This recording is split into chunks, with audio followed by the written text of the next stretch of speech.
Magandang gabi po sa inyo, Kabanong. Gusto kong ibahagi ang kwento namin ng Kuya Mario ko.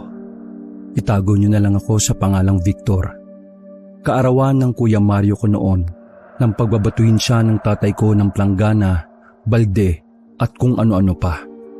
Nahalungkat kasi ni Papa ang mga gamit ni Kuya Mario sa damitan. Nakita ni Papa ang mga makeup ni Kuya at ilan pang pampaganda. Galit na galit si Papa.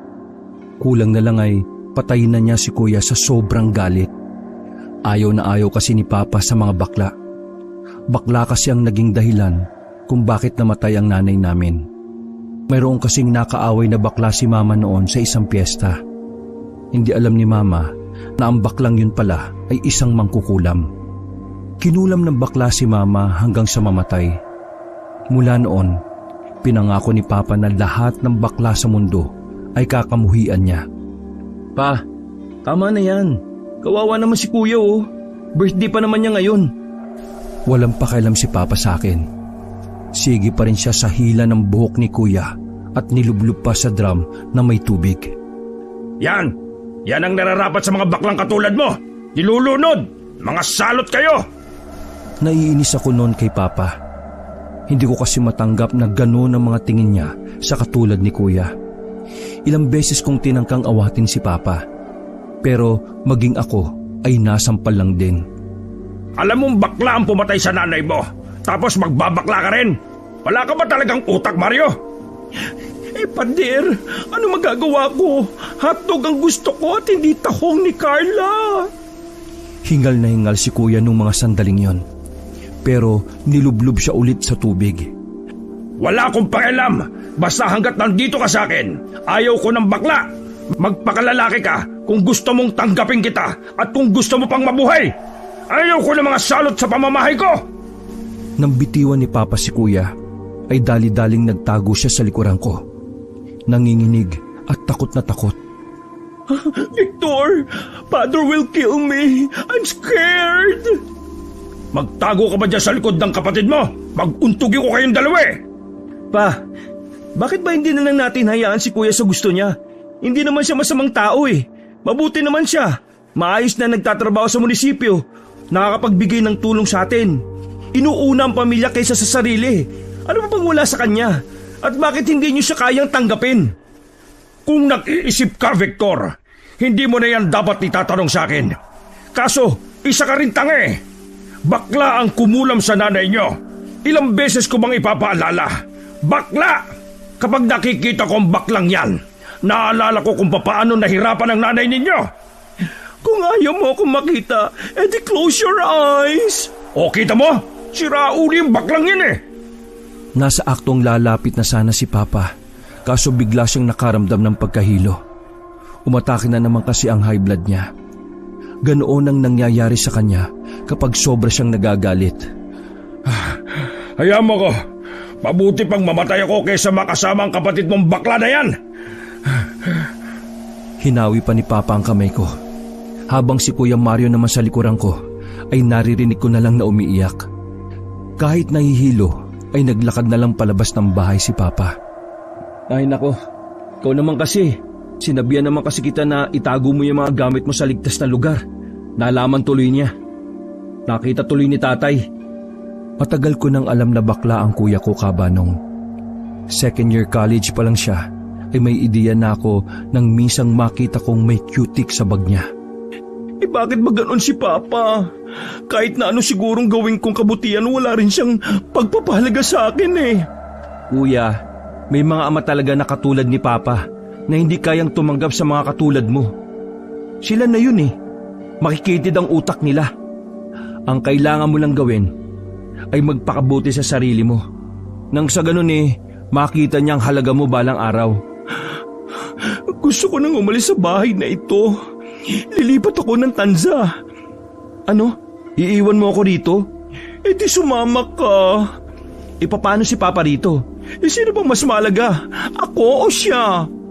Ito naman si Kuya Kailan pa ba akong papiliin? Ano ka ba? Sa kabila ng pang-aalipusta niya sa akin, mahalaga pa rin ba siya sa iyo? Akala ko, kakampi Yan kasi ang hirap sa iyo Sarado din ang utak mo minsan iniipit mo ako sa sitwasyon. Alam mo naman na pareho kayong mahalaga sa akin dahil kayo na lang ang pamilya ko. Ay nako, nakakadismaya ka naman eh. All this time kuya, iniingatan ko ang sikreto mo. Tapos ganito palang tingin mo sa akin? Bad trip oh. Padabog akong lumabas ng bahay, Kabanong. Kumalabog pa ang pintuan dahil sa ginawa ko. Oh, Victor! Hindi ko na siya inintindi. Pinuntahan ko na lang ang kaibigan ko na nasa bilyaran, si Val. Ang pinakamatagal ko ng kaibigan at lagi kong naaasahan. Hoy, ano na naman ang problema? Hindi maipintay ang pagmumukha mo ah. Paano? Alam na kasi ni Papa yung sikreto ni Kuya. Gagi! Alam na ni Tito Goryo na bakla si Kuya Mario? Alam din kasi ni Val ang tungkol sa sikreto ni Kuya Mario. Sa katunayan, matagal na niyang napapansin ang kalamyaan ni Kuya. Oo eh. Kaya yun, nagkagulo na naman sa bahay. Siyempre, alam mo naman, bakla ang kumulam kay Mama, di ba? Kaya sa tuwing titingin siya kay Kuya, naaalala niya yung nangyari kay Mama. Pero hindi rin naman tama na si Kuya yung pagbuntungan niya, di ba? Tapos kanina, pinapili naman ako ni Kuya kung sino sa kanila ni Papa ang sasamahan ko. Di ba? Parang antang ah. Ay, mahirap nga yan, buddy. Pero, intindi mo na lang. Magugulo pa ang mga utak niyan eh. Ang mabuti pa, libangin mo na lang yung sarili mo. Ha? Libangin? Ano na naman yan ha? Bilyar? Ako, sawa na ako dyan, buddy. Gagi, hindi. Ano nga? Punta tayo sa beer house. Sira ulo. Baka pagalitan ako ni Papa. Ano ka ba naman? Graduation na tayo sa pasukan. Pwede na yan. Anong graduation ng potek? Baka graduating. Oo nga, yun nga. O ano? G, libre ko. Inang to, nakasahod ka na ba sa sugar mommy mo? Dami mo nang sinasabi, buddy. Ano, sasama ka ba o hindi? Oo, sige na. Subukan ko. Basta libre mo ha. Wala akong pera dito. Ayos. Tara. Wala nang ayos-ayos at wala na ring ligo-ligo. Naglakad na kami papunta sa beer house. Hindi naman yun kalayuan. Pwedeng lakarin. Makalipas lang ang ilang minuto ay nakarating na rin kami doon. Pagdating namin doon ay tumambay kagad kami sa isang bakanting lamesa. Nanlalaki na kagad ang mga mata ko. May mga babaeng nakahubad kasi ang nagsasayawan sa entablado. Pre, ano to? Beer house. Bakit? Mukha ba itong ospital? Hindi. Ang ibig kong sabihin, bakit may mga babaeng nagsasayawan? Alangan namang mga nagdarasal dito sa beer house yung mga yan. Manahimik ka na lang dyan no, at o-order na ako ng alak. Napapailing na lang ako sa mga nakikita, Kabanong. Wala kasi talaga akong ideya kung ano ba talaga ang nasa loob ng isang beer house. Maya-maya lang din ay nakabalik na si Val. Nagsimula agad kaming uminom. Tamang pork chop lang din ang pulutan namin. Nalibang ako noon kaya hindi ko na napansin ang oras. Pero hindi pa namin nauubos ang isang bote. Sabi kasi ni Val, patagalin namin ang isang bote para sulit. Habang nililibot ko ang tingin sa paligid, nakakita ako ng pamilyar na muka sa kabilang lamesa na di naman kalayuan sa amin. Buddy, si Kuya yun di ba? Nagtaka rin si Val. Oo. Bakit? Bakit may mga babaeng katabi? Di ba? Tumayo ako agad at pinuntahan ko si Kuya Mario. Mukhang kakaupo pa lang niya kasi kalahati pa lang ang bawas ng alak niya. Victor? Inalis ko ang mga babae sa gilid niya at hinila ko siya palabas ng beer house. Kuya, ano ginagawa mo rito? Ayun, sinusubukan ko magpakalalaki para maging happy daddy na si Pader. Di mo naman kailangan gawin yun eh. Magpakatotoo ka, yun ang mahalaga. Gagastos ka pa. Alam mo namang nag-iipong ka eh. Nagulat si Kuya nang makitang kasama ko si Val. Huwag ka mag-alala, matagal nang alam ni Val. Napapansin ka kasi niya lagi na malamya eh. Pero hindi naman niya maingay. Oo nga, huwag ka mag-alala kuya. Safe ka sa akin. Bumuntong hininga na lang ako noong mga sandaling yon. Kayo, anong ginagawa niyo rito ha? Eh di ano pa, nagpapalakas ng pagkalalaki. Oo, tamang libang lang. Kulit nito eh. Libre daw ako eh. Okidoki. Member naman kayo ng Hotdog Society kaya gora lang. Anong Hotdog Society? Yun. That means mga barako kayo. Mga tunay na lalaki, ganern. Tumango na lang si Val. Sabay-sabay na lang kaming umalis. Habang naglalakad ay bigla na lang nagsuka si Kuya Mario. Nung una akala ko ay dahil lang yun sa ininom niyang alak. Pero nang ilawan namin ang suka ni Kuya Mario, nagtaka kami kasi kulay itim ang suka niya. Bigla na lang din siyang nahilo. Gumilid na muna kami para alamin kung ano ang nangyayari sa kanya. Kuya, sobrang init mo. Nilalagnat ka ba? Nilalamig ako. Tara, dun muna tayo sa bahay. Padadaanan naman natin yung bahay namin eh. O sige, buddy. Dinala na muna namin si Kuya sa bahay nila Val. Mabait naman ang mga magulang niya kaya tinanggap nila kami. Eh ano ba yung nangyari sa batang ito? Pinahiga namin si Kuya sa sofa nila Val. Nag-aalangang tiningnan ni Aling Pat si Kuya. Galing po sa inuman si Kuya. Pag uwi, ganyan na. Sumusuka ng kulay itim. Sumusuka ba ka mo ng kulay itim? Opo. Bakit po? Valencio, tawagin mo nga yung papa mo sa kabilang bahay, dali. Bigla kong kinabahan sa reaksyon ng mukha ni Aling Pat. Kasama na ni Val si Mang Hermo nang bumalik siya. Agad na lumapit si Mang Hermo at tiningnan ang kalagayan ni Kuya Mario. Nanlaki ang kanyang mga mata na tumingin sa amin. Sabihin mo nga sa akin, may nakaaway ba ang kuya mo? Wala naman po. Mabait po yun si Kuya. Bakit po? Nakulam po ba siya? Sandaling hindi nagsalita si Mang Hermo. Tiningnan niya pa ang kuko ni Kuya sa kamay at paa. Hindi mang kukulam ang dumali sa kuya mo. Kung hindi humang kukulam, ano po?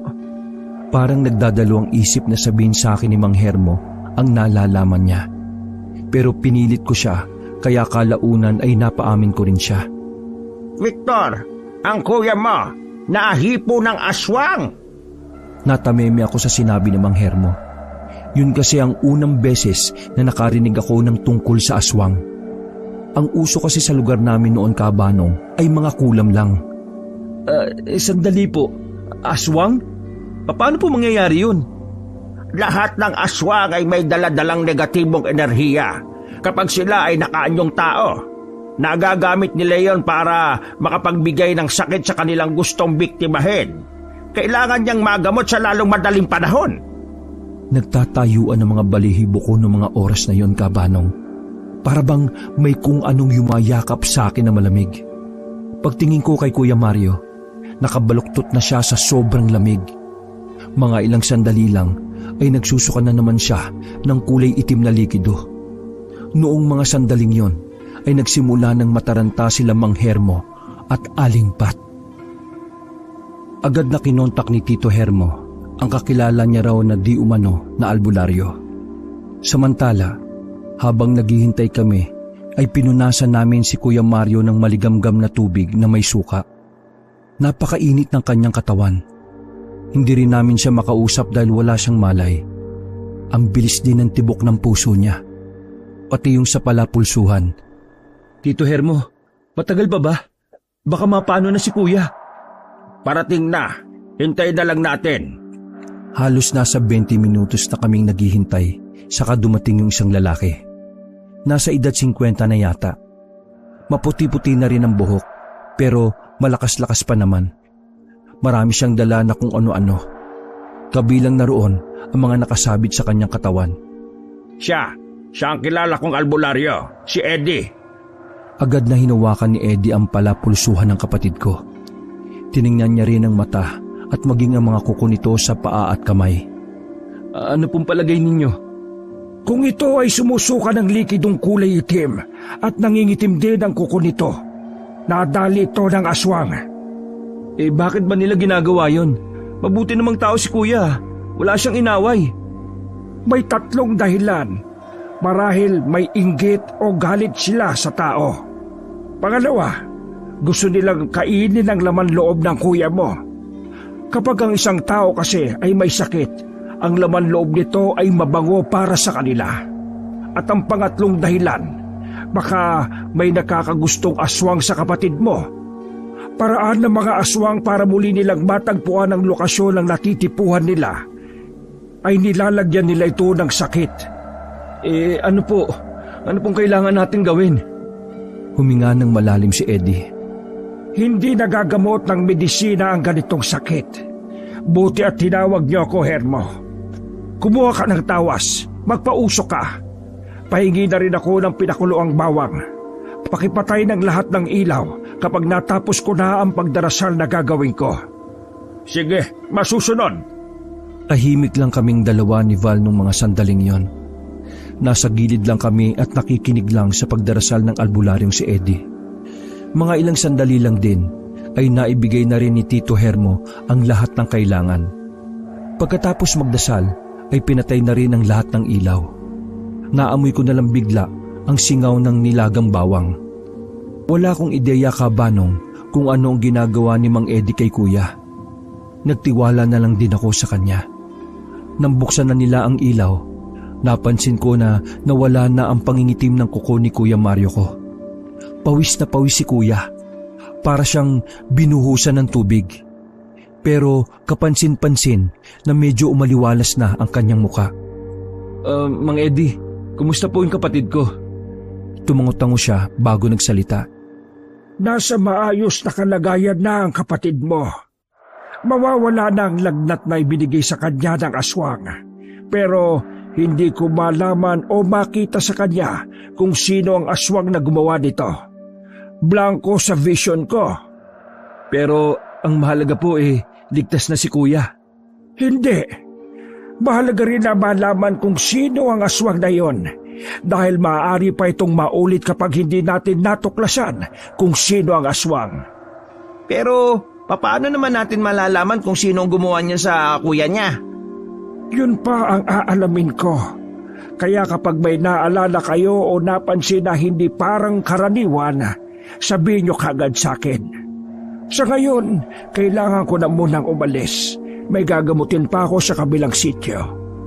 Ay sige po, maraming salamat po. Hermo, maraming salamat din dahil nagtiwala ka sa akin.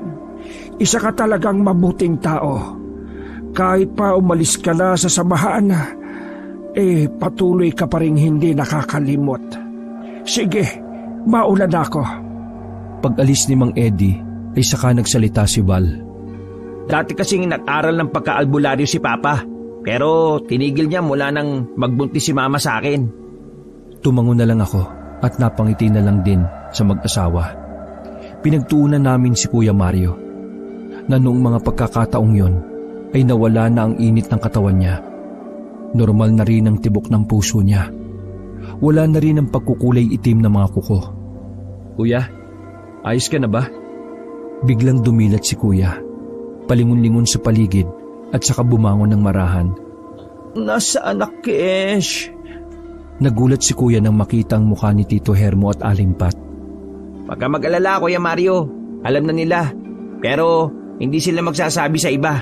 Sifang sekreto mo sa amin. Pangako yan. Ay, maraming salamat. Pero anong nangyari? Wala ka bang naalala, Kuya? Humiling sandali si Kuya.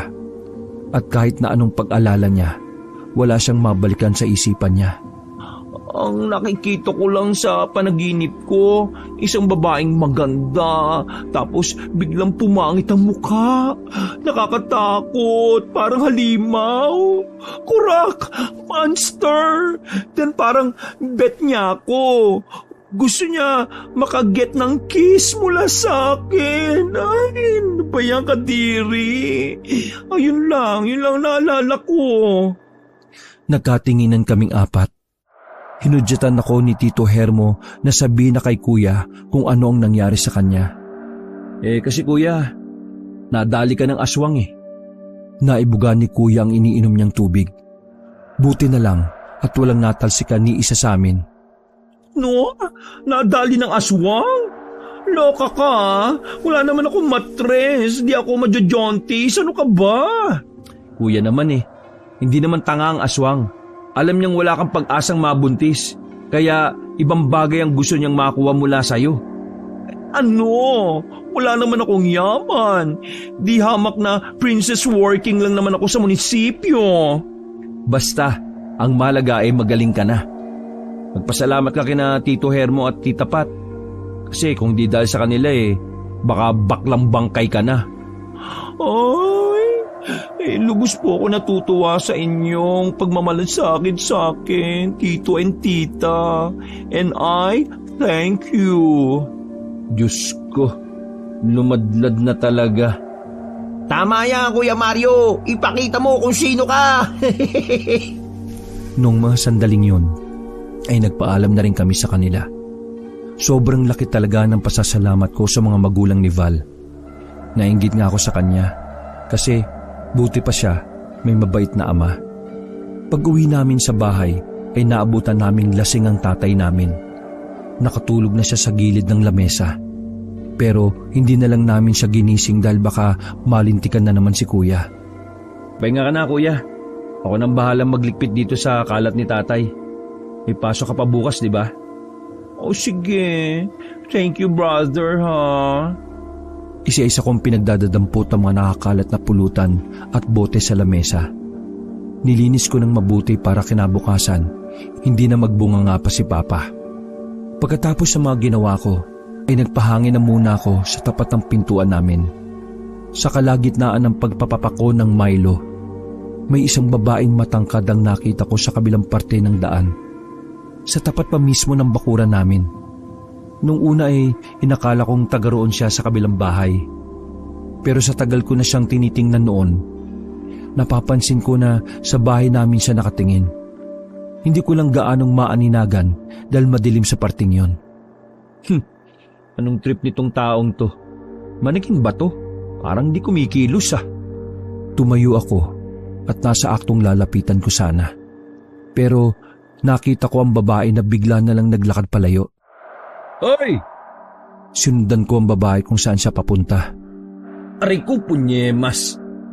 Napatid lang ako sa bato. Pagtingin ko sa kinaroroonan ng babae, ay bigla na lang nawala. Uy! Saan na yun? Tumakbo ang potek. Napapailing na lang akong pumasok sa bahay. Hindi ko na lang yun pinagtuunan ng pansin. Natulog na lang din ako. Maaga pa lang kinabukasan ay ginising na agad ako ni Kuya Mario. Inalog-alog niya pa ang ulo ko para lang tuluyang magising ang diwa ko. Oo, ano ba? Baklang to. Naalala ko na, isa sa mga babaeng lumalandutay sa akin ang pwedeng aswangin at magbigay sa akin ng fever. Umayos ako ng pagkakaupo at nung oras na yon ay naidilat ko na ng maayos sa mga mata ko. Ano? Sigurado ka ba dyan, kuya? Oo, 100% sure na sure. Pure na pure ang instinct ng baklang ite. Inaan mo nga yung boses mo. Baka mamaya marinig ka na naman ni Papa. Wala na si Pader, no? Anong wala na? Tigok na. Joke. Jokey-dokey. Wala, pumasok na. Ay, maayos ka nga. Mag-ayos ka. Pupunta tayo kay Naval. Sasabihin natin kay Tito Hermo yung naalala mo. Okay. I'm going to wash my soul. Nagmamadaling pumasok si Kuya sa banyo. Ako naman ay nagbihis na lang dahil tinatamad na akong maligo. Wala nang almusal-almusal. Tinungo kagad namin ang bahay ni Val. Sumakto naman na nasa bakuran sila at nagluluto ng mga sandaling yon. Uy, buddy! Anong sa atin? Balita! Bakit nakadress yung kuya mo? Ewan ko nga dyan. Kung saan niya nakuha yung dress na yan. Pinagtitinginan tuloy siya oh. Di bale, nandito pala kami kasi may naalala na si kuya. Yung isa raw sa mga babaeng lumalandi sa kanya sa beer house, baka raw isa doon yung aswang. Sandaling binitiwan ni Tito Hermo ang itak at ang sinisibak na kahoy saka lumapit. Sigurado na Maria ng kapatid mo. Kasi kung oo, pupuntahan natin ang beer house na yon mamayang gabi. Pagtingin namin kay kuya, ay para siyang tanga na rumarampa-rampa. Look guys, this is the aura ng isang baklang hindi pumasok ngayon. Wow, bongga! Alam mo kuya, ihanda mo na yung sarili mo Kapag ito talaga naalaman ni Papa, manghihiram ka talaga ng mukha sa aso. Umirap lang sa akin si Kuya Mario. Nag-almusal na ba kayo? Tara, kumain na muna kayo at saka natin pag-usapan yung mga bagay na dapat na pag-usapan. Mabuti na lang at nakapag-almusal kami sa kanila. Si Kuya kasi ay tuluyan ng nilalamon ng kabaklaan niya. Napag-usapan namin ang iba pang mga aktibidad ng mga aswang. Base kay Tito Hermo, ang mga aswang daw ay karaniwang magaganda o gwapo. Paraan daw yun ng mga aswang para mas maitago nila ang kanilang pagkakakilanlan. Kadalasan, mas may maitim daw na balak ang mga may itsurang aswang kumpara sa mga pangit na aswang. Ang mga aswang din daw na nakakagamit ng itim na salamangka na siyang nakakapagbigay ng sakit, yun daw ang mga delikadong kalaban. Kaya naman, hindi ko maiwasan na kabahan para sa kuya ko. Nagtataka nga ako kung bakit sa lahat ng tao ay si kuya pa. Lumipas ang mga sandali. Kinontak na namin si Mang Eddie para samahan kami sa beer house. Samantala, pinagpalit ko na muna si kuya ng suot para hindi siya mabugbog ni Papa. Magkakasama kaming pumunta sa beer house. Pagpasok namin sa bungad pa lang ay nakita na namin ang mga nakahubad na babae. Sumasayaw sa bakal. Tiningnan namin ang mga babaeng naroon. Isa sa nakapukaw ng atensyon namin ay ang babaeng nasa gilid ng stage. Nakasuot ng pulang dress. Matangkad siya at may kaputian. Nang mapansin ako ng babae na nakatingin sa kanya, bigla na lang siyang naglakad paalis. Napansin din ni Mang Eddie ang babae kaya sabay kaming tumayo. Sumunod naman sila kuya palabas ng beer house. Nagpunta kami sa likuran kung saan doon dumaan ang babae. Nakita namin siya na naroon na parang naghihintay lang din sa amin. Kalmado lang ang babae kahit na matalim ang tingin sa kanya ni Mang Eddie. Si kuya naman, pinagmamasdan niya ang babaeng yon. Nanlaki ang kanyang mga mata nang maalala na yun nga ang babaeng naalala niya. Dahil sa ilaw sa likod ng beer house, nakita namin ang kakaibang ngiti ng babae. Ngiti na parang may kung anong nais na ipahiwatig. Ngiti na siyang nakapagpatayo ng mga balahibo ko. Ipakilala mo ang sarili mo. Tumawa ang babae na parang iniinsulto niya ang albularyo. Bakit ako magpapakilala kung kayo naman na may kailangan sa akin? Isa kang aswang. Nagbagong reaksyon ng mukha ng babae. Unti-unting nawala ang ngiti nito na napalitan ng nanlilisik na mga mata. Kailangan niyo sa akin. Lubayan mo ang lalaking ito. Hinila pa ni Mang Eddie si kuya para ipakita sa babae. Ano pa bang sinasabi mo? Bakit mo ako inaakusahan ng kung ano-ano? Gusto mo ipadimanda kita sa pambibintang mo? Huwag kang magkaila. Isa kang aswang at pinupuntirya mo ang taong ito. Ano kapag napatunayan kung hindi ako aswang? Anong gagawin mo? Hindi na nagsayang ng oras si Mang Eddie. Nilabas niya ang langis na nasa garapon. Ang kaso, hindi naman yung kumukulo. Parang walang kahit na anong paggalaw sa langis. Ano? Papaanong? O ano? Aswang ba ako? Mukhang nagkamali yata tayo ah. Pero siya yun. Siya ang lumandutay sa talong ko. Parang siya nga rin yung nakita kong babae sa tapat namin eh. Miss Ganda, pasensya ka na ha. Nagkamali yata kami. Muling sumilay ang ngiti sa labi ng babae, habang si Mang Eddie naman ay hindi makapaniwala. Malakas kasi ang kutob niya na yun ang aswang. Sa unang tingin pa lang kasi niya, alam na niya. Magaling ka lang gumamit ng itim na mahika. Magpakasaya ka ngayon dahil sa mga susunod na araw o gabi, mabubunyag din ang nililihim mo.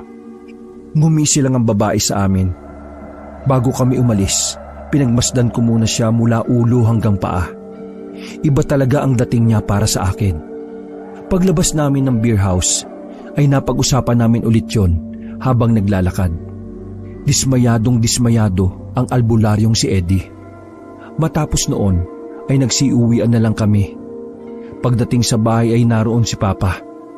Nagkakamot ng ulo habang nakaupo at sa harap ng lamesa at ng kalderong walang laman na kanin. Ay, ano to? Di, kaldero pa dear. Ano to? Bakit wala pang laman? Wala pong nagsaing. Gago ko rin talaga, no? Nasa aktong lalapit sa amin si Papa, pero tumakbo na ako at hinila ko si Kuya palabas ng bahay. Huwag niya kayong babalik ng bahay, makasiraulong anak! Hingal na hingal kaming dalawa na huminto sa gilid ng kalsada. Hindi namin alam kung saan kami pupunta. Nahihiya na rin kami noon kina Val. Paano yan, Kuya? Saan na tayo nito? Ikaw kasi, sagot ka pa ng sagot eh. Why me? Ikaw tong nag-shake, rattle, and roll. Wala ka bang kilala na pwedeng puntahan? Yoko na kina Val, no? Nakakaya na. Ay naku, wale. Mag-sleep well na lang as dito sa kalye, no? Siguro doon na lang tayo sa bilyaran. Wala na kaming choice kabanong kundi doon na lang kami manatili. Kaso, pagdating namin doon ay ang dami namang nakatambay. Mga siraulong tambay. Hoy, si Mario, yung nagladlad. Kita ko nga ito kanina nakadress pa. Nak ng tinapay naman oh. Alam ba ng tatay mo yan ha, Mario? Akala namin totoo kang lalaki. Kaya pala dikit ka ng dikit sa amin ha. Kadiri ka. Hindi na ako nakatiis. Pumagitna na ako. Hoy, tigilan nyo kapatid ko ha. Wala siyang ginagawa masama sa inyo. Kung ano man ang pagkatao niya, wala na kayong pakialam dun. Nainsultong isa sa mga tambay, kaya agad akong nilapitan. Bakit? Ha? Matapang ka? Pagtatanggol mo ang kuya mong bakla? Oo, bakit? Ikaw, matapang ka ba? O sadyang tambay ka lang na palamunin ng magulang? Susuntukin na sana ako ng tambay na yon nang dumating ang isang babae. Napatigil ang tambay nang hawakan siya ng babae sa balikat. Nanlalaki mga mata ko dahil yun ang babae na hinihinala naming aswang. Sa hindi maipaliwanag na dahilan, parang walang utak na umalis ang tambay. Hindi ko alam pero parang nahipnotismo siya ng aswang. Teka, ikaw yung... Ayos lang ba ang kuya mo?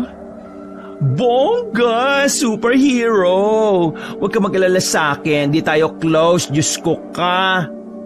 Ako si Janet. At ikaw si Mario, tama ba? Inilayo ko kagad si kuya sa babae. Hindi ako mapalagay sa ngiti niya. Ano ba kailangan mo sa amin, ha? Sa'yo wala. Sa kanya meron.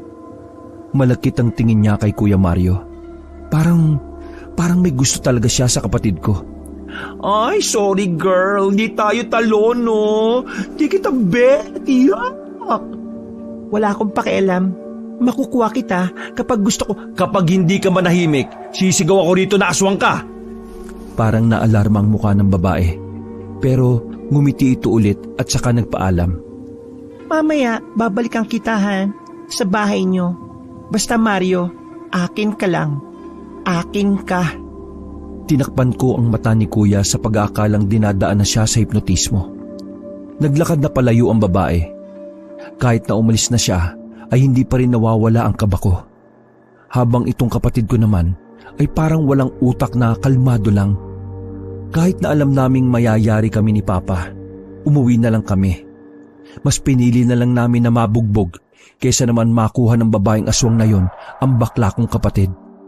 Pagpasok pa lang namin sa pintuan, lumipad na kagad sa amin ang kaldero. Tinamaan si Kuya Mario sa muka, kaya ang blush on niya ay napalitan ng uling. Bakit bumalik ba kayo rito, ha? Pasensya ka na pa. Nakakatakot ka naman kasi kanina eh. Para kang papatay ng tao. Sige na kuya, magsaing ka na. Tumbak lang to. Tinulak ko pa si Kuya para makapagsaing. Paraan ko yung para wala nang maganap na bugbugan. Lumabas kasi kami kanina ni Kuya. Naganap ng puso ng saging. Balak sana naming lutuin ngayon eh. Ang kaso, naunahan kami ng asawa ni Aling Puring. Napatingin sa akin si Kuya Mario nang sabihin ko yon. Nakuha niya ang ibig kong sabihin kaya nakisakay na lang din siya. Ito naman kasi si Pudra. Nang-hurt ka agad eh. Sige na pa. Ako na magluluto. Magpahinga ka na. At magpahinga ka na for good. Anong binubulong-bulong mong bakla ka, ha? Ay, ang sabi ko, pahinga ka na kasi ikaw ay pagod. Yon. Sige. Idip lang ako. Gisingin nyo na lang ako kapag kakain na, ha? Nakahinga kami ng maluwag nang maging kalmado na rin ang tatay namin. Nagluto na lang ako kagad at makalipas lang ng 1 oras ay nakahanda na ang lahat. Magkakaharap na kami sa pagkainan. 9:00 na kami na maghahapunan. Habang kumakain kami, tumigil si Papa sa pagsubo. May narinig kasi siyang tunog sa taas ng bubong. Naiirita si Papa sa mga ganong tunog na parabang nakaluskos. Buisit! Ano bang tunog na yon, ha? Noong mga sandaling yon, ay kinukutuban na kami ni Kuya. Pakiramdam namin ay yun na ang babaeng aswang. Tingnan nyo nga kung ano yon. Nabubisit ako eh. Nagkatinginan lang kami ni Kuya. Pareho kaming natatakot. Hanggang sa tuluyan na talagang nagalit si Papa. Sinuntok niya ng malakas ang lamesa nang walang gumagalaw sa amin. Ano ba? Mga bingi ba kayo? Bakit ba ayaw niyong gumalaw? Ano?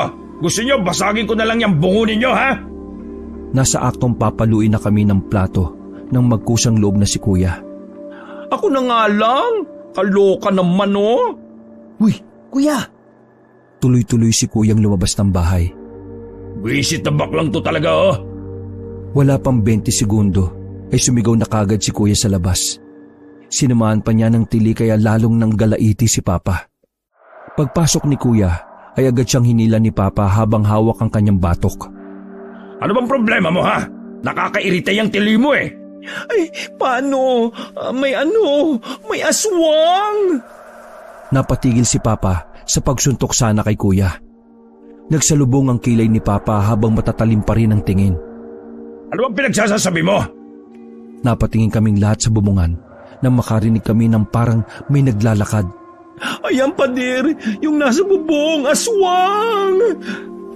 Maging si Papa ay naalarma na rin nang makarinig na kami ng mga ik-ik na tunog na parabang paniki. Matapang na lumabas si Papa. Inakyat niya ang bubungan. Habang kami naman ay nanatili lang sa loob. Maya-maya lang ay napatili ulit si Kuya. Bigla kasing lumitaw ang babaeng aswang sa may bintana. Dinakma si Kuya at pilit na inilalabas ng bahay. Ay, help! Pader! Here is the aswang, oh! Ipitiwan mo ako! Ano ba? Nang pumasok kami ni Papa, ay kitang-kita namin ang babaeng puti ang lahat ng mata. Mahaba ang kuko at sabog ang kanyang buhok. Sino ba yung babaeng yan, ha? Pa, tulungan mo ko. Kukunin niya si Kuya. Nakahawak ako sa paa ni Kuya nung mga sandaling yon. Napilitan na lang din si Papa na makihila pabalik. Nang mabawi na namin si Kuya, ay biglang nawala ang babae sa bintana. Hingal na hingal si Kuya. Hindi naman malaman ni Papa ang sasabihin niya. Pa, maniwala ka. Si Kuya, gustong kunin ng aswang. Aswang yung babaeng yun, pa. Umupo si Papa at ngumisi. Yun? Aswang? Yes, Pader. Aswang. Mabuti pa nga kunin ka na nun para wala nang salot sa bahay na ito. Nakita ko na lang na tumulo ang luha ni Kuya Mario. Nagsarado ang mga kamao niya. Nagulat si Papa nang suntukin ni Kuya Mario ang lamesa. Sa lakas ng pagkakasuntok niya ay nawasak ang dulong bahagi ng lamesa namin. Aba, gago ba? Oo, isa akong gago. Kasi bakla ako, di ba? Kaya gago ako.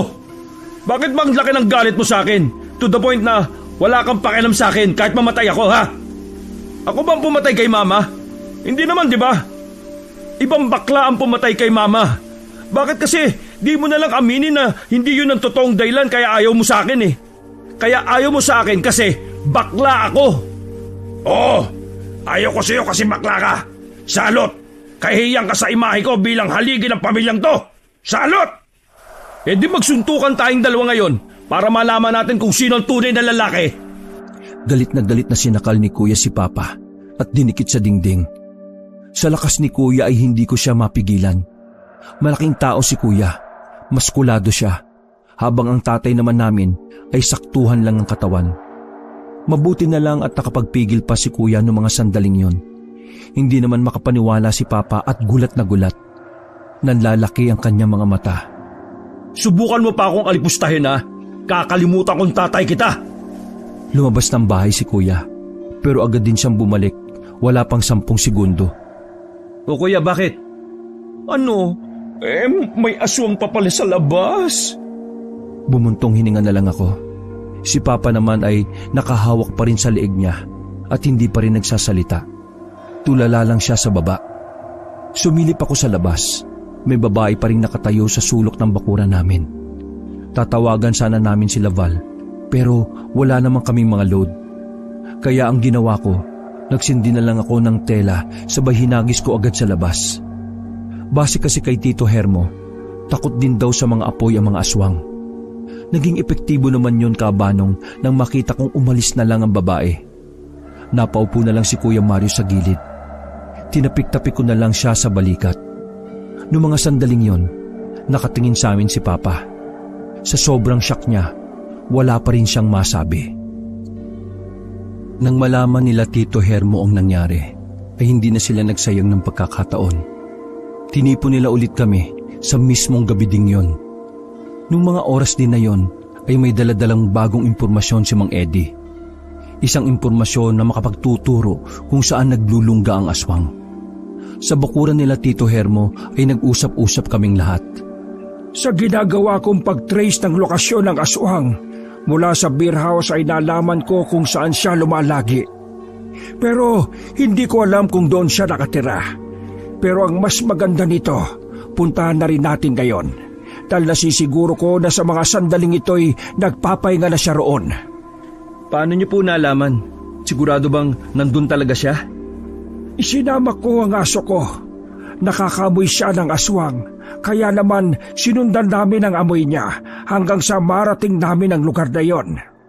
Ay bongga ang doggy na yan ha. Pwede bang ipatrace sa jowang naglalandi ng iba? Kuya, umayos ka nga. Ikaw ang gusto ng aswang kaya sa'yo lahat nagmula ito. Magtino ka. Natahimik si Kuya sa sinabi kong yon. Umupo na lang siya sa tabi ko at muling nakinig sa usapan. Mahirap ba talagang kalaban ng aswang na yon? Di ba gumagamit siya ng itim na mahika? Tama, gumagamit siya ng itim na mahika. Sa palagay ko nga pinag-aralan niya kung ano ang mga ginagawa ng mga mangkukulam. Kaya hindi tayo dapat maging kampante. Lalo na ikaw na natitipuhan ng aswang na yon. Ano ba nagustuhan niya sa akin, no? Bakla naman ako. Hindi naman natingin ang mga aswang sa kasarian. Kapag gusto nila, kahit mukha kang alikabok, kukunin ka nila. At saka, hindi ka naman pangit, Kuya Mario Gwapo kung naging lalaki ka, no? Itong si Victor, lalaki na nga pero parang... Uy, umigil ka na nga Tara, malis na tayo. Tutal nakahanda naman na ang lahat. Kailangan na nating umalis. Tahimik na ang buong lugar namin nang umalis kami. Dumaan muna kami saglit sa bar para tingnan kung naroon ang babae. Pero wala. Sinundan na lang namin si Mang Eddie kung saan man niya kami dadalhin. Basta dumaan kami sa talahiban at pumasok kami sa masukal na daan. Pagkatapos ay meron kaming tinawiran na hanging bridge. Ang layo ng nilakad namin, Kabanong. Namamangha ako noon sa aso ni Mang Eddie kasi ganun pala kalayo ang inamoy niya para lang matunto ng kinaroroonan ng aswang. Bigla na lang kaming pinahinto ni Mang Eddie. Sabi niya ay malapit na raw kami sa kinaroroonan ng babaeng aswang. Kaya naman muli na naman akong binalot ng takot. Lalong-lalo na si Kuya na nung mga sandaling yon, kulang na lang ay pumasok na sa damit ko kakasiksik sa akin. Makalipas lang ang ilang minuto ay natanong na namin ang isang bahay. Maliwanag sa loob dahil sa mga gaserang malalaki. Maliwalas ang paligid na parang alagang-alaga ang lugar na yon. Dito ba talaga nakatira yung aswang na yun? Oo, dito siya nakatira. Teka, bakit parang hindi naman mukhang bahay ng aswang yan Mukha ngang baler ng fairy godmother. May aswang din naman kasi na organisado sa lugar. Para kapag may naligaw sa lugar na yon, hindi agad iisipin na may kakaiba sa kanya. Isa pa, magandang babae ang aswang. Ang mga target niya mga lalaki. Hindi naman ako lalaki nga Kuya, tumigil ka nga. May itlog at hotdog ka pa rin, no? Nanahimik na si Kuya Mario nang sabihin ko yon. Marahan at maingat kaming lumapit sa bahay na yon. Nasipat namin na nasa loob nga ng bahay ang babae. Hindi namin alam kung anong ginagawa niya, pero napansin namin na nakangiti siya. Hinanda na ni Mang Eddie ang daladala niyang palaso. Balak niyang panain na lang ang aswang mula sa kinalalagyan namin nun. Kitang-kita naman niya ang babae sa bintana. Kaya akala namin magiging madali lang ang pagpatay sa aswang. Pero bago pa man mabitiwan ni Mang Eddie ang palaso, naramdaman na kami ng aswang. Napatingin siya sa labas at mabilis na nakapagtago. Sabi ko na, malalaman niya na nandito tayo. Wala naman po kayong sinabi Nagiwahiwalay kami para palibutan ang bahay ng aswang.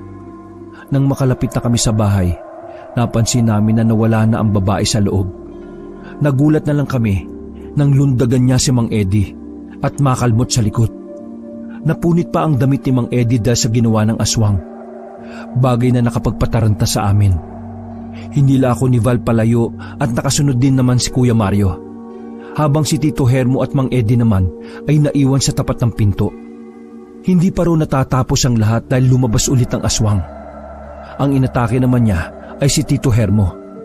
Pilit niyang hinihila si Tito Hermo papasok ng silong. Buti na lang ay nahawakan siya ni Mang Eddie. Muling bumalik si Val para tulungan ang tatay niya. Habang kami ni Kuya ay nanatiling nandun lang sa likuran ng punong bayabas. Gusto naming tumulong pero ang sabi ni Tito Hermo, huwag ko raw papalapitin si Kuya. Kaya sinunod ko na lang siya. Ay, stay away lang ba tayo, broda? Walang gagalaw, dito lang. Bigla na lang siyang huminto habang nakausli pa ang puwet. Oh, anong ginagawa mo? Sabi mo walang gagalaw. Ay naku, siraulo ka talaga. Tinigilan din ng aswang si Tito Hermo. Pero nagkanda sugat-sugat ang paa niya dahil sa talim ng kuko ng aswang. Dahil sa tinamong sugat ni Tito Hermo, minabuti naming ihatid na muna si Tito Hermo pabalik. Habang si Mang Eddie naman at si Val ang hahabol sa nakatakbong aswang. Akay-akay namin si Tito Hermo habang naglalakad kami sa kadiliman ng kagubatan. Hindi naman ganun kalala ang sugat ni Tito Hermo. Pero hindi niya kasi pwedeng itukod na madiin ang paa niya dahil mas dudugo. Kaya naman kahit mas mabigat siya sa amin ay wala kaming nagawa kundi ang akayin siya. Halos kalahating oras na namin siyang inaakay ay nakaramdam na rin kami ng pagkangalay. Inupo na muna namin si Tito Hermo. Pumilas ako sa spaghetti na damit ng kuya ko, sabay tinali ko sa sugat ni Tito Hermo. Bayaran mo ito ha? Pag no, pilasin ko yung tigyawat mo. Matapos kong matapalan ng sugat ni Tito Hermo, dahan-dahan na rin namin siyang itinayo. Ang kaso nga lang, nakaramdam na kami ng kakaiba sa kinalalagyan namin. Hindi pa man namin nakikita. Alam na agad ni Tito Hermo na ang nararamdaman namin ay ang aswang na babae. Mukhang sumalisi lang itong aswang na ito Nako, ni-lost direction niya lang yung dalawa. Paano na ito? Bigay na lang kaya natin ang utol mo para matapos na ito. Ha? Tito Hermo, nagbibiro ba kayo? Tito, don't joking. Gusto ko pang mabuhay ng matagal, no? Maya-maya lang, naaninagan na lang namin na meron ng babaeng nagmula sa kadiliman.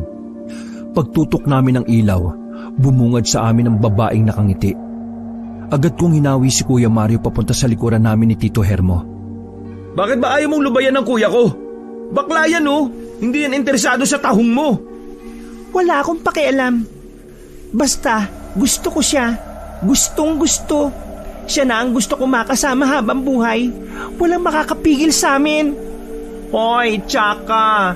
Stop mo yung big bunganga mo. Di kita bet. Tsaka ka eh. Tumawa ang babae na parang mas lalo niya pang ikinatuwa ang sinabi ni kuya ko. Ganyan nga, mahal ko. Mas nai-inlove ako sa'yo kapag nagpapa-hard to get ka eh. Mas lalo ako nagkakaroon ng dahilan para ipaglaban ka. Ay nako, baliw na yata tong siraulo na ito eh. Pero dahil alam kong maraming hadlang sa pagmamahalan natin, kailangan ko muna silang iligpit. Bigla na lang namula ang mata ng babae at kumulubot na ang mukha nito. Sandali, di ba itong baklang to naman na kailangan mo? Abay, kunin mo na! Muling kumalma ang babae nang itulak ni Tito Hermo ng bahagya si kuya. Nagkatinginan silang dalawa na parang nakakaintindihan sila. Kapag sumama ako sa iyo, anong kapalit? Bumalik sa dating normal na mukha ang babae. Agad na sumilay ang ngiti sa mukha ng babae. Diyos ko, bungulang lola. Anong kapalit kapag nag-together tayo? Kung sasama ka sa akin, hindi ko sila sasaktan, pangako. Basta mamuhay lang tayo na malayo sa kanila. Parang buang na talaga ang babaeng yun kay Kuya Mario. Hindi ko talaga maintindihan kung ano ang meron sa kuya ko. Basta, patay na patay siya, Kabanong. Hoy, kuya, ginagawa mo? Ba't sasama ka dyan may pasok ka pa nga bukas? Ay nako, sasama na ako sa kanya para matapos na i-teach. Hoy buang, itigil mo yan. Dahan-dahan na siyang naglakad patungo sa kinaroroonan ng babae. Nakasarado ang kanyang dalawang kamao. Halatang maging siya ay natatakot din sa gagawin niya. Hayaan mo na kuya mo. Nakangiti si Tito Hermo kaya lalo kong naguluhan. Samantala, nang makalapit na si kuya sa babaeng aswang, ay agad na lumapad ang ngiti ng babae. Sinasabi ko na nga ba mahal mo rin ako Nagulat na lang ako nang yakapin ng babae si kuya. Doon na mas lumakas ang tibok ng puso ko. Hinawakan lang ako ni Tito Hermo para pigilan. Mga ilang sandali lang, nakita ko na lang na merong tinarak si Kuya Mario. Agad siyang lumayo na nagawa pang kumending-kending pabalik sa amin. Ipak na pak ang saksak ng baklang kokak. Nakaramdam ng kaunting pagkahilo ang babae hanggang sa tuluyan na siyang napahiga. Anong ginawa mo kuya? Si Tito Hermo may inabot sa akin. Sabi niya, saksak ko daw para makaslip ang lola. Go ko na. Binigay sa akin ni Eddie ang isang pako. Ibinabad niya ang pako na yon sa pampatulog na likido. Kaya tara na, tulungan niyo akong maitali ang babaeng yan sa puno para maya-maya maiuwi na natin yan at masunog. Siniguro pa naming tulog na nga ang babae. Gamit ang paa, ginagalaw-galaw pa namin ang kamay niya para malaman kung may malay pa siya. Wala, tulog na ito. Paikuha yung lubid sa bag ko at itatali na natin to. Nang makuha ang lubid, ay nagmamadali kami ni kuya na igapos ang aswang. Maigpit ang pagkakagapos namin kaya kampante kami na hindi yung makakatakas. Sobrang tagal na nakatulog ang babae. Tulog pa rin siya nang magawa kaming hanapin ni Laval at Mang Eddie. Noong mga sandaling yon, Kabanong, napagdesisyonan na ni Mang Eddie na doon na sunugin ang babaeng aswang. Kaya naman naghakot-hakot muna kami sa paligid ng mga tuyong dahon. Pagkatapos ay nilagay namin ang mga tuyong dahon sa palibot ng babae. Akala ko ay direkta na naming susunugin, pero kailangan pa palang orasyonan. Sabi kasi ni Mang Eddie, ang mga ganong klase ng aswang daw ay hindi basta-basta pinapatay. Dapat daw na pati ang kaluluwa ng aswang ay mamatay rin. Dahil maaari pa rin daw mabuhay ang aswang na yon pero sa ibang katauhan na o sa ibang katawan. Nilabas na ni Mang Eddie ang mga kandila niya at binigyan niya kami ng tig-iisa. Nahirapan pa kaming sindihan yon dahil medyo humahangin na ng bahagya. Nang simulan na namin ang orasyon, ay bigla nang nagising ang babae. Nanlilisik ang kanyang mga mata. Galit na galit siya sa amin, lalo na kay Kuya Mario. Pakiramdam kasi ng aswang ay pinagtaksilan siya ng kuya ko. Pinipilit niyang makawala sa mga sandaling yon. Alam ko na nawala na ang kabaliwan niya kay kuya. Puro galit na lang ang nakikita ko. At dahil doon, alam kong hindi na niya bubuhayin pa si kuya. Hindi pa natatapos ang orasyon ay nagwawala na ang babae. Nabahala na kami dahil nagagawa niyang alugin ang puno. Medyo malakas siya, Kabanong. Napatayo na kami at medyo tumistansya ng kaunti. Oh, ano na ngayon? Paano na? Hindi tumugon sa akin si Mang Eddie. Sa halip, hinagupit niya ng latigo ang aswang. Nangisay-ngisay ang aswang, dahilan para mas lalong mauga ang puno. Nang nararamdaman na naming masisira na ang lubid, nagdesisyon na si Mang Eddie na paalisin na kami.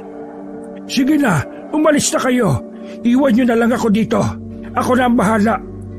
Bakit? Hindi na ba natin kakayanin? Hindi na, mapapahamak lang kayo. Hindi pala natin kaya ng marami tayo tapos magpapaiwan ka mag-isa? Hindi siya mag-isa, sasamahan ko siya rito. Kaya mauna na kayo bago patuloy ang makawala itong aswang na ito. Ay, taray! Sakripisyo is life! Kahit na ayaw sana namin silang iwan dahil siguradong mapapahamak sila, sinunod na lang namin ang utos. Sa itsura kasi ng babae, halatang hindi na niya kami bubuhayin lahat. Sige po, mag-iingat kayo. Pa, umuwi ka ng bahay ah. Tumango lang si Tito Hermo at saka umalis na rin kaming tatlo. Wala kaming sinayang na pagkakataon. Kung may pakpak nga kami, ay baka lumipad na kami. Tama lang ba na umalis tayo? Oo, kailangan natin silang sundin eh. Mas magiging pabigat pa tayo kung nandun tayo. Nang makalayo na kami, ay pansamantala kaming tumigil para magpahinga. Habol-habol namin ang mga hininga namin. Si Kuya, kulang na lang ay mamatay sa sobrang pagod. Nahihirapan siyang huminga, kaya wala kaming pagpipilian kundi ang tumigil. Ano, buhay ka pa ba? Oh, my heart! Nagwawala ang aking heart! Mamamatay na ba yan, pre? Eh, bawal kasing mapagod yung baklang yan eh. May dala akong tubig dito, Kuya Mario. Pinainom na muna namin si Kuya Mario ng tubig. Halos 1 oras din kaming nagpahinga. Kaya akala namin nun ay hindi na kami masusundan pa ng aswang. Kaya naging kampante kami. Muli kaming nagpatuloy sa paglalakad. Hanggang sa tuluyan na nga kaming makarating sa hanging bridge. Parating na kami sa dulo nang marinig namin ang pamilyar na hiyaw. Para siyang paniki. Nagsiupo kagad kami sa gilid. Mga ilang sandali lang ay nakita na namin ang babae sa kabilang parte ng tulay. Agad na dumaloy sa amin ng takot at kaba. Pumasok agad sa isip ko na baka hindi na nakaligtas si Mang Eddie at Tito Hermo. Gagi! Anong nangyari kina Papa? Kumalma ka lang. Hindi tayo pwede magpadalos-dalos. Pero hindi ko na napigilan pa si Val. Dahil sa ideyang baka napatay na ng aswang ang tatay niya. Dali-dali siyang lumabas sa pinagtataguan namin. Dumampot siya ng bato at saka pinukulang aswang. Hindi yun tumama sa aswang dahil malayo yun. Napatingin sa kanya ang babae. Nilabas agad ni Val ang mahabang kutsilyo na nakasiksik sa kanyang tagiliran. Pre, baka mapano ka? Tumakas na muna tayo! Diyos ko, ito naman ang bubito naman ito! Pero hindi kami narinig ni Val. Hinanda niya lang ang sarili niya at hinintay niya pa talagang makagapang ang babae palapit. Nakita na lang namin na nakikipagtagaan na siya. Pero magaling ang aswang. Ilang beses siyang nakailag, pero para siyang gagamba na gumagapang lang sa tulay. Hanggang sa siya naman ang inatake ng babae. Nagawa nitong kalmutin si Val. Muntikan pang ang mahulog pero buti na lang nakakapit kagad siya. Hindi namin pwedeng pabayaan si Val kaya lumabas na rin kami ni Kuya. Agad na napatingin ang aswang na yun sa amin. Lalo na kay Kuya na kahit nasa alanganin na ang buhay namin, binabakla pa rin ang sitwasyon. Girl, stop na this! Bad! Sandaling napatigil ang babae at nakay Kuya na ang atensyon niya. Hinila ko na rin palapit sa amin si Val. Tigil ka na please, hindi na ito maganda. Pati ikaw ang syongit mo na. Titigil lang ako kapag napasa akin ka na. Ay, bakit ba baliw na baliw ka sa akin? Bakla ako, julag ka ba? Bakla ako, Baklush, Becky, Tarush, Kending Bubay. Ano na pa ba, hoy? Wala akong pakialam kung ano ka pa. Mapapaliw ako kapag nawala ka sa akin. Hello, paano ako mawawala? Never akong naging sayo, no? Tsura mo? Kung hindi ka lang din magiging sa akin, mas mabuti pang mamatay ka na lang kasama ng mga taong humahadlang sa ating dalawa. Nang isay-ngisay ang babae no mga sandaling yun, Kabanong. Parang magpapalit na siya ng panibagong anyo. Habang nangyayari yun sa kanya, niyaya ko na si Val at si Kuya na makaalis. Iniwan namin ang babae habang nangingisay siya. Mas lalong naging mahirap sa amin ang mga sandaling yun nang mamatay na ang daladala naming flashlight. Makailang ulit kaming napatid, pero tuloy kami. Kapag naririnig namin ang hiyaw ng aswang, ay nawawalan kami ng dahilan para sumuko. Nang makarating na kami ng kalye ay may napadaang truck, pero nilagpasan lang kami. Muntikan pang mahagip si Kuya. Ay punyemas na truck yun ah! Napansin ko si Val na iniinda ang sugat niya sa likuran. Hindi naman ganun kalalim ang sugat niya. Sapat na ang hapdi na mula roon para mahirapan siyang tumayo ng diretsyo. Pre, kaya mo pa ba? Sabihin mo lang kung hindi na at iiwan ka na namin ha. Uy, kagi ka ba? Pagkatapos ko kayong ipaglaban? De, biro lang. Medyo kalmado na kaming naglakad noon dahil iniisip namin na nagawa na naming iligaw ang aswang. Ay, walking to remember na ba this? Wala tayong magagawa. Anong oras na rin eh. Ipinagpatuloy na lang namin ang paglalakad. Makalipas ang ilang sandali, ay natanaw na rin namin ang bungad ng lugar namin. Nagkaroon na kami ng pag-asa dahil kahit na papaano, alam namin na marami ng taong nandun. Ang kaso nga lang, bigla na namang lumitaw ang babaeng aswang. Naalala ko, nakakaamoy pala siya ng dugo ng tao. Marahil nagawa niya kaming sundan dahil na rin sa sugat ni Val. Oh, makakauwi kayo? Hindi!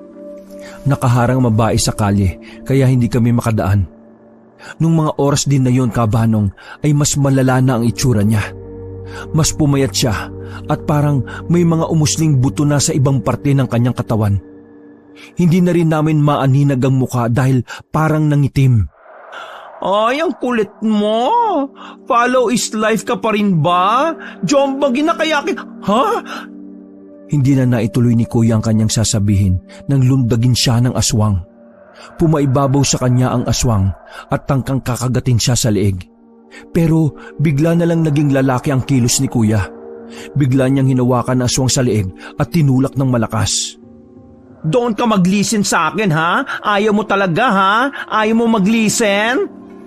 Susuntukin pa sana ni Kuya pero hindi namin inaasahan na kami naman ni Val ang aatakihin ng aswang. Nakalmut ako ng aswang sa hita. Napadapa agad ako nun. Tapos nang pumalag ako, si Val naman ang sinunod niya. Nakagat niya ito sa kamay. Malalim ang hiwa sa kamay ni Val nun kaya halos mapatid ang litid niya kakasigaw ng aray. Wala na kaming naitulong ni Val kay Kuya Mario noong mga sandaling yon. Parang ang nangyari ay nag-one-on-one na lang sila. Hindi ko alam kung saan nanggagaling ang tapang ni Kuya. Doon ko nasabi na minsan mas lalaki pa talaga sa lalaki ang mga bakla. Sinapak ni Kuya ang babae nang lumapit ito sa kanya. Sa lakas ng sapak niya ay bumulagta ang babae. Pero nakabangon din naman kaagad. Mas lalong nabuang at nagalit ang babae. Gigil na gigil itong sumugod kay Kuya. Wala kang karapatan na gaskasan ang kagandahan ko. Ano? Ganda yan? Saan dyan? Sinuntok uli ni Kuya ang babae. Pero sa pagkakataon na yon ay nagawa ng makailag ang babae. At ito naman ang nakatama kay Kuya. Parang tutang iiyak-iyak si Kuya nang mahiwaan siya sa braso. Napaupo kagad siya sa semento. Kuya, bumangon ka. Braso lang yan. Wow ha, makautos ka dyan. Mabuti pa manood ka na lang dyan no. Hindi na nakontento ang babaeng aswang. Nilapitan niya si Kuya at sinugatan naman sa muka. Noong mga sandaling yon, Kabanong, kahit nahirap na rin akong makagalaw, ay pinilit kong makatayo. Tumakbo ko palapit kay Kuya. Pero sa kasamaang palad, nakalmot lang ulit ako ng babae. Sirit agad ang dugo ko mula sa bewang. Subsob ako sa lupa. Dahil sa pagkakataon na yon, medyo malalim na ang hiwa niya sa akin. Hoy, boba! Patawarin mo ako, mahal. Pero kailangan mo nang mawala at baka iba pa ang makinabang sa'yo. Mahal, paalam. Natatawa pa na parang baliw ang babaeng aswang na yon habang nasa ibabaw ng kapatid ko. Nang iangat ng babae ang kanyang kamay para tapusin ang buhay ng bakla. Para tapusin ang buhay ng baklang kapatid ko. Doon ako kinabahan. Nagtayuan ang mga balahibo ko. Wala akong nagawa ng mga sandaling yun, Kabanong. Mabuti na lamang, isang himala ang nangyari. Isang putok ng baril ang narinig namin na dahilan para lumayo ang babae kay Kuya. Pagtingin namin kung sino ang bumaril, ay nakita namin si Papa.